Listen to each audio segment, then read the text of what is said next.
There are things people do in life that they think they'll get away with. Words they said, trust they broke, love they used, all cast aside without a second thought.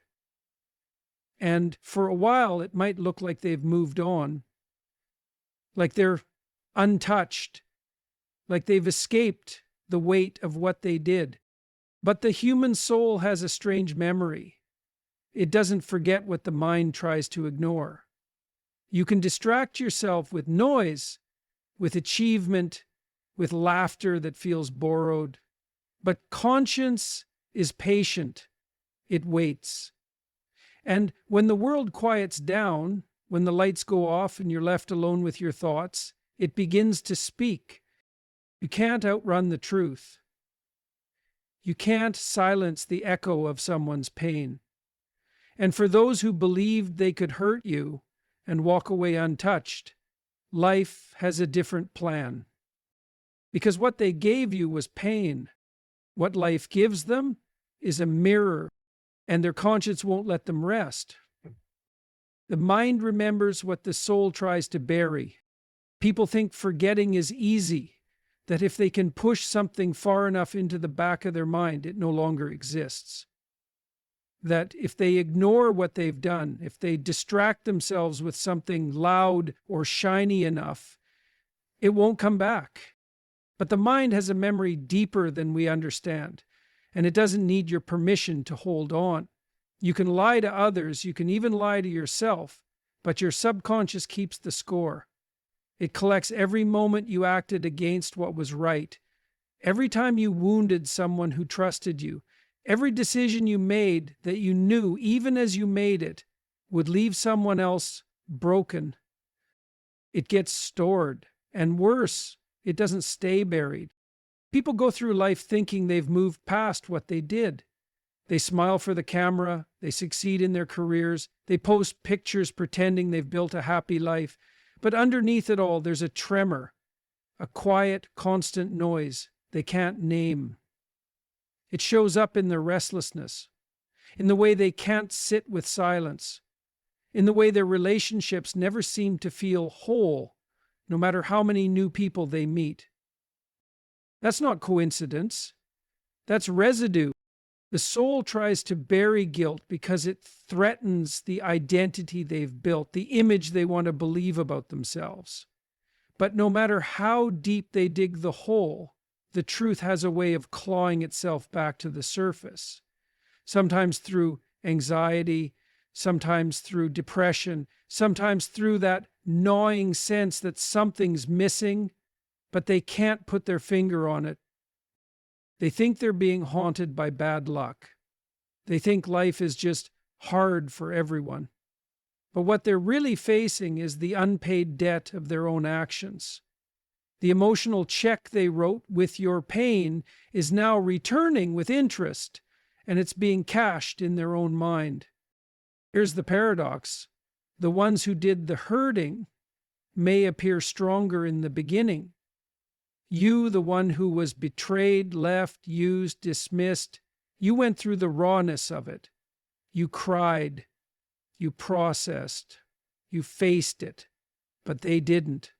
They avoided it, so while you began to heal, they just delayed the damage. And now it comes back to them, disguised, slow-burning, hard to explain, but impossible to ignore. That's how the mind works. It waits, and when it's ready, it brings everything back, not to punish, but to reveal. Because the truth always returns. And when it doesn't ask for permission. It simply shows up in the quiet hours, when they least expect it, and when they're most unprepared to face it. So if you're wondering whether they ever think about what they did to you, if you've ever questioned whether they feel regret, you don't have to see it on their face to know it's there, because the mind never forgets. And the soul, no matter how hard it tries, can never truly bury the truth. Guilt is the shadow that grows in silence.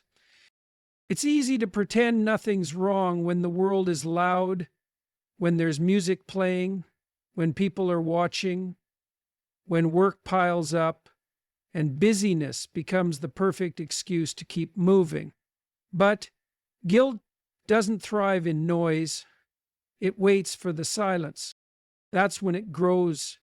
When someone betrays you, when they lie, when they use your love, when they take your kindness and turn it into weakness, they may walk away without remorse. At first, they may carry on like nothing ever happened. They might even convince themselves they did what they had to do, that they were justified, that you were overreacting. But guilt doesn't operate on their timeline. It doesn't need their conscious approval. It simply starts as a whisper, a quiet tug in the background of their mind, and the more they try to ignore it, the louder it becomes. It's not always obvious. Guilt is subtle. It can hide behind anger, defensiveness, or a fake sense of peace. But it always leaks out. It shows up in their inability to feel joy like they used to, in how they start avoiding certain topics, certain people, certain places that remind them of what they did. It shows up in the way their laughter feels hollow, in the way they overcompensate to appear unaffected. But behind closed doors, when they're left alone with their own thoughts, that's when the shadow appears. You see, guilt doesn't always shout. It doesn't always crash through the door. Sometimes it just sits there, lurking, unavoidable. It's the ache they feel when they try to fall asleep. It's the sudden drop in their chest when a memory flashes across their mind. It's the dream that wakes them up in the middle of the night, heart pounding, because their subconscious is still replaying what their pride refuses to confront. And the irony is, the more they try to silence it, the more power it gains. People think guilt is just an emotion. But it's more than that. It's evidence. Evidence that somewhere inside them they know what they did wasn't right. That despite the denial, despite the rationalizations, their soul recognizes the fracture. And the longer they stay silent, the deeper the shadow grows. You don't always need to see someone apologize to know they feel the weight. Their actions in silence often speak louder than their words ever could. The hesitation in their voice when your name is mentioned. The sudden shift in energy when the past is brought up. The look in their eyes that's not quite at peace. They carry that, even if they never say it out loud. And that's the quiet justice life delivers, not in dramatic scenes or public breakdowns, but in the relentless presence of guilt. Because guilt doesn't care about timing. It doesn't care if months or years have passed. It only cares about truth. And when truth is denied long enough, it doesn't go away. It grows into anxiety, into shame, into a weight that no distraction can fully lift. So if you've ever wondered whether they think about what they did to you, the answer is yes. Maybe not every second, maybe not even every day, but in the stillness, in the spaces where no one is looking, that's where guilt lives. And it's there, growing silently, without mercy. The law of moral weight. What you do to others, you carry within. There's a universal law that people often forget, one that doesn't show up in courtrooms or police reports, but it governs every single relationship, every word, every action. Whatever you do to someone else, you carry within yourself. It's not always immediate. There's no alarm that goes off the moment someone lies, betrays, manipulates, or wounds another person. In fact, that's what makes it so deceptive. People think they've gotten away with it. They think if there were no visible consequences. There are no consequences at all. But the cost always comes due, not in dollars, not in punishment, but in moral weight. You can't inflict pain without absorbing some part of it. The moment someone chooses to cross that line, to wound another soul for their own comfort, gain, or ego, they begin carrying something inside of them. It may not be visible, but it's real. It attaches to their spirit like a heavy stone, and with every repeated offense, with every rationalization, that stone grows heavier. At first, they don't notice the weight. They feel justified, maybe even powerful. They told themselves a story that made them the victim or the hero. But the human mind isn't designed to live in contradiction forever. When your actions violate your inner truth, even if you don't admit it, the weight starts pressing in. It shows up in subtle ways. They become restless, more irritable. They begin feeling disconnected from others, even from themselves. The things that used to satisfy them begin to feel empty. That's the cost of unresolved wrongdoing. It robs you of your inner peace. And no amount of success or distraction can fill the space it leaves behind. Some people try to transfer the weight. They blame you. They rewrite the narrative. They call you dramatic, say you were the problem, act as if they were the ones mistreated. But deep down, they know. They always know. And the more they lie to others and to themselves, the heavier it gets. Because the body can't carry the weight of falsehood for long without breaking down. It might look like karma from the outside, but it's deeper than that. It's self-inflicted torment, a slow erosion of peace, of clarity, of connection. And it doesn't matter how much they try to rebuild on the outside. If the inside is rotting, nothing they build will stand. That's the law of moral weight. You carry what you've done. You carry who you've hurt. You carry what you refuse to own. And here's the part most people don't understand. The punishment is internal. It's not about being exposed or confronted. It's about the erosion of self-respect. When someone knows they did wrong and refuses to take accountability, they lose something sacred, the ability to fully respect themselves. They can fake confidence. They can pretend they're untouched. But there will always be that inner dissonance, that spiritual disconnection that tells them the truth they don't want to face. So if you've been holding on to the pain of what someone did to you, waiting for them to feel it, understand this. They already do. Not always visibly, not always loudly, but the weight is there, dragging behind every step they take, whispering behind every silence, tugging at the corners of their joy. Because what they did to you didn't just damage your life. It became a burden in their own, and that burden doesn't go away. Time does not heal what the conscience keeps alive. We like to say time heals everything. It's comforting. It makes it easier to believe that one day the past will dissolve, that the pain we caused or endured will lose its edge with every passing hour, that if we just wait long enough, everything broken will somehow fix itself. But that's not always true. Time doesn't heal what the conscience keeps alive.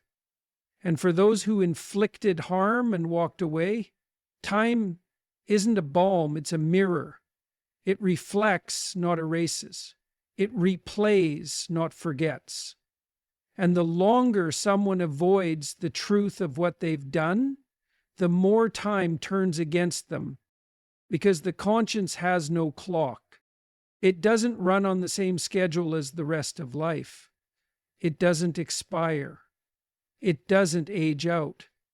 It waits quietly while the person who caused the damage builds walls of denial, of distraction, of superficial happiness. They may build careers, start families, travel, laugh. They may do everything they can to convince themselves and the world that they've moved on. But the conscience remembers, and it remembers in strange ways. Suddenly a certain song plays and their stomach turns. They can't explain why. A place they once loved becomes uncomfortable to visit. A name comes up in conversation and they flinch just slightly. These aren't just random feelings. These are emotional residues reminders from the parts of themselves they tried to silence. And the more they try to pretend those parts don't exist, the more time makes them louder, because you cannot run from something that lives inside of you. People think healing is just about forgetting, that if enough birthdays pass, if enough distractions come along, the damage fades. But the conscience has its own agenda. It is not interested in forgetting. It's interested in truth. And if that truth is denied for long enough, it becomes a storm, one that brews beneath the surface until the silence is too loud to bear. For the one who did the hurting, time becomes heavy, not at first. Initially, they feel relief. They think they got away with it. The world didn't collapse. No one came to confront them. But time is patient, and it doesn't let things stay buried forever, because what they buried wasn't dead. It was dormant. Years may pass before the reckoning comes. It might not look dramatic. It may not happen in a courtroom or in front of an audience, but it happens, often in the form of disconnection. They begin to lose the ability to be fully present. They struggle to bond deeply with others. They start to feel isolated even when surrounded by people. They blame circumstances, stress, bad luck, but deep down they know something is unsettled, something remains unhealed. And that something is the conscience calling for justice. We are wired for moral order, whether we admit it or not. When someone violates that order, especially if they did so willfully without remorse, there's a consequence built into the very fabric of their soul, not one handed down by society, but one created by their own avoidance. And no amount of pretending can outrun that. You see, you may have cried, you may have bled emotionally, you may have lost sleep, questioned your worth, doubted your own reality, and that was the pain you went through openly. But here's the difference. You faced it, you processed it, you did the work, you felt the consequences. They didn't. They delayed it, postponed it, pressed mute on the damage. But what you suppress doesn't vanish. It stores, and the longer it's stored, the more powerful its return. There will come a day, a quiet, ordinary day, when they feel the full weight of it, not through punishment, but through emptiness. A conversation that hits too close to home. A moment of stillness that reveals just how hollow their peace really is. A deep longing for connection that they can't satisfy, because somewhere along the way they broke the very part of themselves that allowed for intimacy, honesty. And now they live in the consequence, not of what they did, but of what they refused to face. That's the real reckoning. It's not revenge, it's not exposure, it's not karma in some theatrical sense. It's the slow unraveling of peace in the life of someone who chose deception over accountability.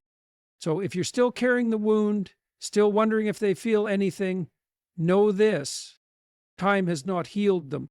Time has revealed them. It has removed the mask. It has quieted the noise. And in that silence, what remains is the truth they tried to outrun. You healed by facing the pain. They suffer by avoiding it. And the irony?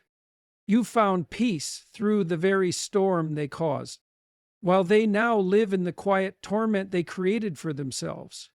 Because time never heals what the conscience refuses to release. It only makes it louder. True justice is not always seen, but always felt. There comes a moment, not in a loud confrontation, not in a dramatic downfall, but in the stillness of ordinary life, when a person realizes they cannot escape themselves. They can escape the people they hurt. They can block the phone number, move cities, change jobs, rewrite the story, but they can't walk away from the version of themselves that did what they did. That version follows them. It wakes up when they do. It speaks when everyone else is silent. And in those moments of quiet, when no one is around to validate the lie they've been telling, they feel it, the fracture, the cost, the disconnection. That's the invisible consequence of betrayal, cruelty, or abandonment.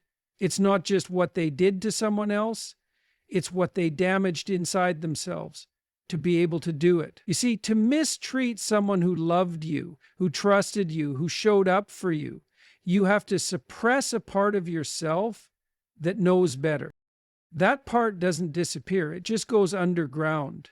But it's still alive, and over time it begins to whisper, it questions, it doubts the story they've been clinging to. It asks, what if you were wrong? What if they were right? What if you lost someone you were never supposed to lose? And they start to feel it in places they can't explain, in the distance they feel in their relationships, in the way joy feels muted, in the hollowness that creeps in when they achieve something only to realize it doesn't feel like victory. That's the price of spiritual dissonance, living a life that looks fine on the outside but feels wrong on the inside. People will say they've moved on, they're happy now, they don't even think about you, but they don't see what happens when the performance ends, when no one's around to impress, when the distractions are gone, and they're lying in bed, staring at the ceiling, wondering why they feel like something's missing. That something is integrity. That something is peace. That something is the absence of the very connection they once took for granted and now can't get back. Because conscience, no matter how long you ignore it, eventually becomes the loudest voice in the room. And it doesn't care about your excuses. It doesn't care about the image you're trying to maintain. It doesn't even care if everyone else believes you. It only cares about what's true. And the truth is, the longer someone avoids accountability, the more unstable they become inside. Their relationships suffer because deep down they don't feel worthy of being loved. Their confidence suffers because it's built on a fragile foundation. Their identity suffers because it's constructed around a lie. And so they live, not free, but haunted. Haunted by the version of themselves they betrayed in order to hurt you. Haunted by the love they discarded, the trust they broke, the loyalty they misunderstood until it was gone. And every time they remember you, not just as a person, but as a mirror of what they lost, the ache deepens, the longing grows, and regret becomes not just a feeling, but a presence, a silent companion that walks beside them through every success, every new relationship, every fake laugh, every night they try to sleep and can't. That's what you never see on the surface, but it's there, underneath, constant, unforgiving.